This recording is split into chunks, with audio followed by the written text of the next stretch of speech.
আজকের রেসিপিতে আপনাদের দেখানো হবে মজাদার স্বাদের লুট্টা শুটকি রেসিপি। এটি একবার খেলে বারবার খেতে মন চাইবে। এটি দেখতে যেমন সুন্দর, খেতেও কিন্তু তেমন বেশি মজাদার। হ্যালো এভরিওয়ান, আসসালামু আলাইকুম, welcome back to my page. আজকের রেসিপিটি আশা করছি আপনাদের কাছে ভালো লাগবে। তো চলুন শুরু করে নিই। প্রথমেই একটা কড়াইতে তেল গরম করে নেওয়া হয়েছে, তার মধ্যে দিয়ে দেওয়া হয়েছে পেঁয়াজ কুচি, রসুন কুচি এবং কাঁচামরিচ কুচি। তার মধ্যে দিয়ে দেওয়া হয়েছে লুট্টা শুটকি। পেঁয়াজটা হালকা বাদামি হওয়ার পর তারপর সব কিছু একত্রে ভালোভাবে মিশিয়ে নিতে হবে এবং হালকা ভেজে নিতে হবে। তারপর এর মধ্যে দিয়ে দিতে হবে মশলা। দিয়ে দিচ্ছে হলুদ গুঁড়া, লবণ স্বাদ মতো ও মরিচের গুঁড়া। সব কিছু একত্রে ভালোভাবে মিশিয়ে নিলে তারপরে এর মধ্যে দিয়ে দিতে হবে টমেটোটা দেওয়ার পর আবারও নেড়েচেড়ে সব কিছু মিশিয়ে নিতে হবে। তারপর এর মধ্যে দিয়ে দিতে হবে আলু কুচি এবং বেগুন। সব কিছু ভালো মতো মিশিয়ে নিতে হবে।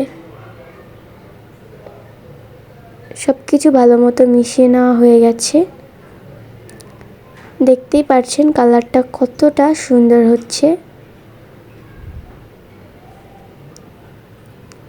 এটা আস্তে আস্তে হচ্ছে। এখন এর মধ্যে দিয়ে দেওয়া হয়েছে ধনিয়ার গুঁড়ি। আবারও ভালো মতো সব কিছু একত্রে মিশিয়ে নেওয়া হয়েছে। দেখতেই পাচ্ছেন এটা কত সুন্দর হয়েছে কালারটা। এখন এর মধ্যে দিয়ে দেওয়া হচ্ছে পরিমাণ মতো পানি। তারপরে আবারও একটু নেড়েচেড়ে মিশিয়ে এটাকে ঢাকা দিয়ে রাখা হয়েছিল। এখন ঢাকা খুলে নেওয়া হয়েছে। এর মধ্যে দিয়ে দেওয়া হচ্ছে জিরার গুঁড়াটা দিয়ে আবারও ভালো মতো নেড়েচেড়ে মিশিয়ে নিতে হবে। দেখুন ভালো মতো নেড়েচেড়ে মিশিয়ে নিলে এর মধ্যে এটা শুকিয়ে আসলে এর মধ্যে দিয়ে দিতে হবে ধনিয়া পাতা কুচি।